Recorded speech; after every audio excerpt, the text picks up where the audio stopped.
Hi everybody, it's Rich. Another fast and fun video. And this week, it's not about the cars, it's about cleaning the cars. And I'm taking a look at specifically my power jet washer, which is the Karcher K4 unit. And I want to give you some views, my views of it, some top tips on when you come to use this, and what my views are on this particular unit.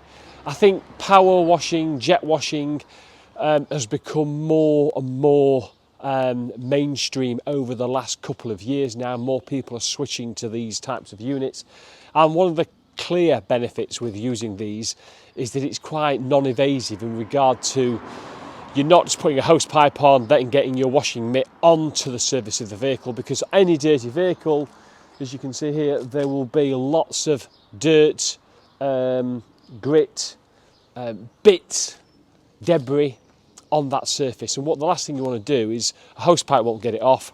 You get your washing mitt, you splash your washing mitt on here, and suddenly you start washing it, and what you're doing is actually getting all these bits and you're just rubbing it across and around the paintwork.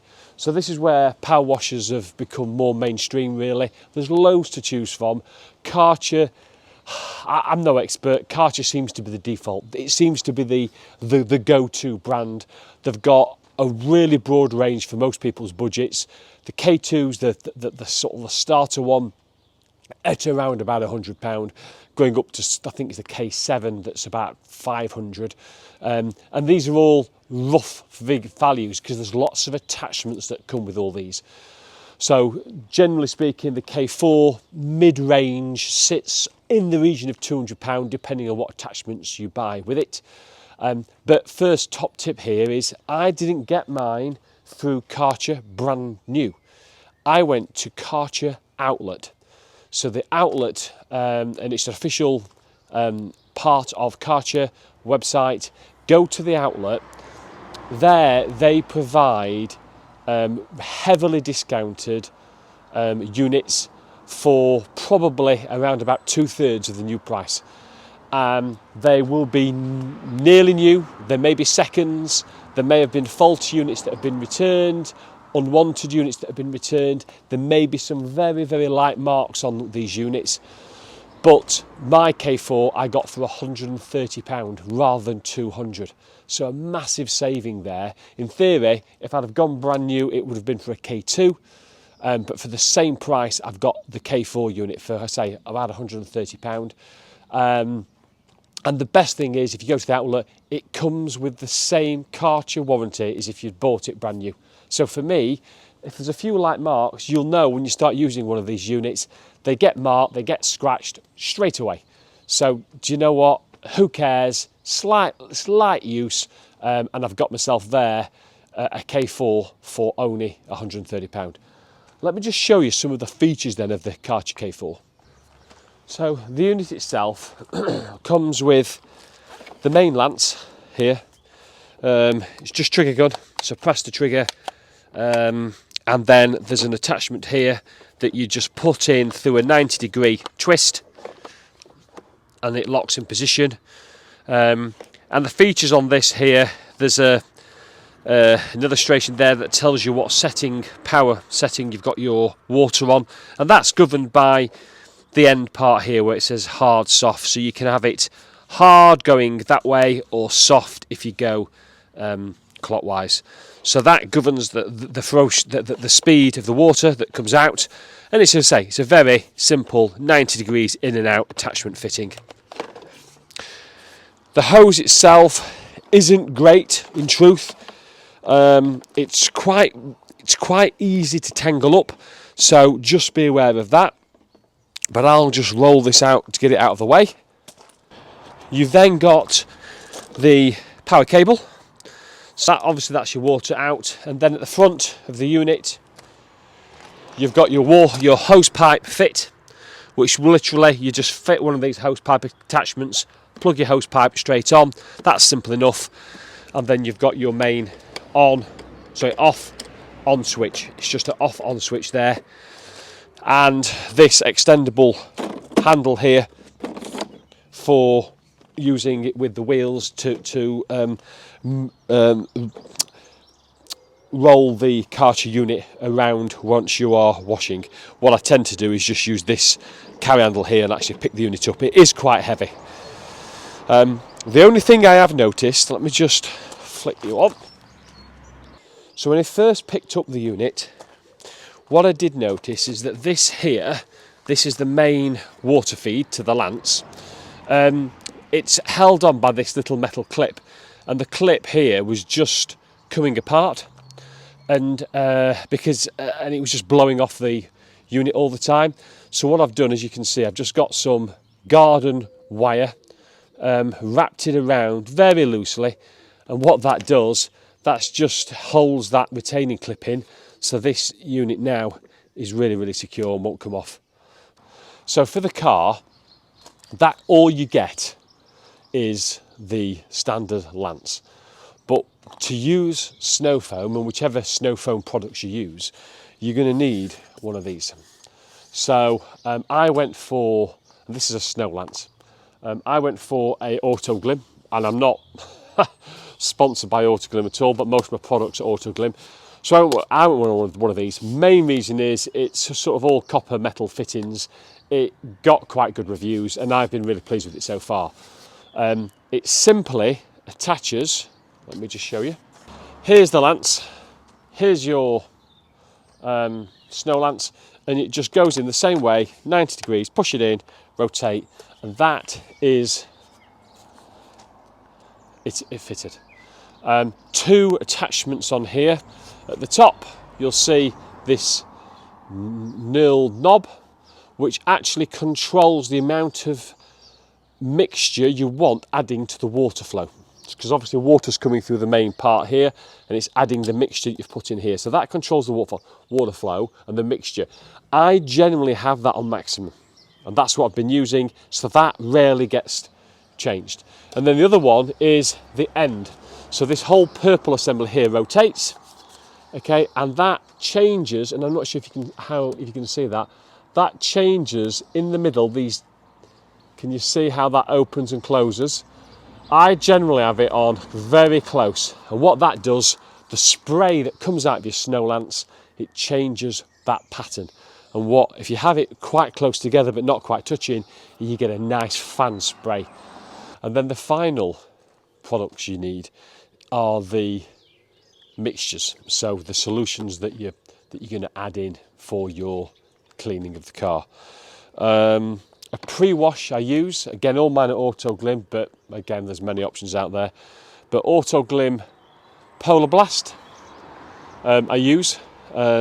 These, actually I got these as a pack initially, and what I do now, I buy the larger 2.5 litre containers, because these small 500ml ones do not last very long. Just be aware of that, especially if you're cleaning cars quite frequently. So the snow foam, stage 1, snow foam. Then stage 2 is the actual wash itself, using a product that Autoglim called Polar Wash. And then sort of monthly, and no more than monthly, you can put a wax finish on the car using what Autoglim call Polar Seal. So they're the 3 steps. That's what I'll be using today. What I'm not going to do is show you how to wash your car, because I think that's flipping self-explanatory. There are a couple of things though. One of them is when you use your pre-wash and wash, you start at the bottom, apply it at the bottom and work up, and you must apply it to a dry car. So don't wet your car first. The Polar Blast, your pre-wash stage 1, goes on to a dry car. If you can, do it on a cloudy day or do it in shadows.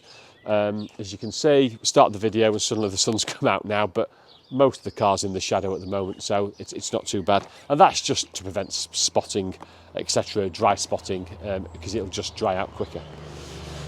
The other thing to remember is when you use these units is they are exceedingly powerful, and just be aware that spray, snow foam, it will go and travel, especially if it's a windy day, especially if you're on a shared drive or there's other cars around.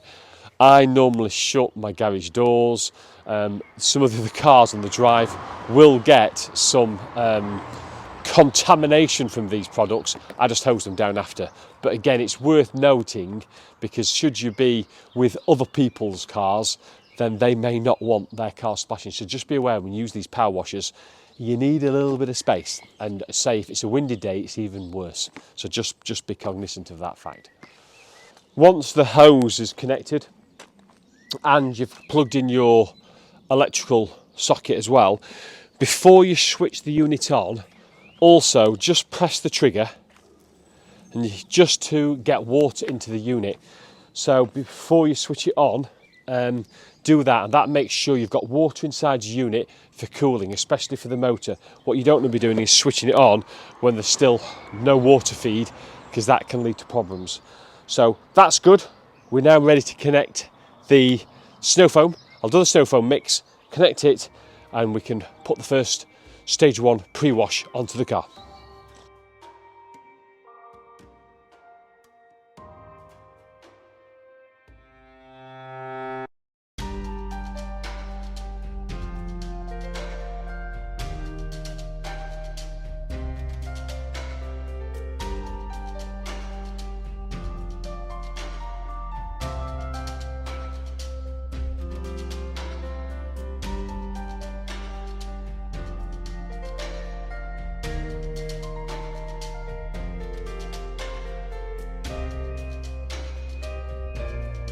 So there we go, I've just fast forwarded through all the 3 stages of washing the car: the pre-wash, the wash, and then the wax at the end. So the final tip when you finish with the Karcher, couple of observations is you need to make sure all the water is out of the unit, and that's because if you put the unit away in colder conditions, the water in the unit can freeze. If obviously you know that the ice is 10% bigger than water, therefore you can crack and break things. So the way to do it is I've turned off the water at the unit, I've turned off the switch on the Karcher is off, and then you just simply, with everything off but the water off, just dispel. Oh, in fact there's no water left in here, so you just squirt the last bit of water out so you know there's no water in the lance. And then in this unit here, again, just let it drip, get all the water out. Okay, so there's no water now in any of the unit at all. And then simply disconnect the hose from the plug socket and you can put it all back together.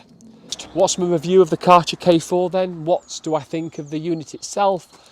Well, I think there's a couple of disappointments. One is I've had to use that bit of garden wire to keep the hose in the back of the unit, to keep that held into the unit. I shouldn't really have to do that. The metal clip that's provided should be strong enough and robust enough from a sort of premium brand like Karcher, so that's a little bit disappointing.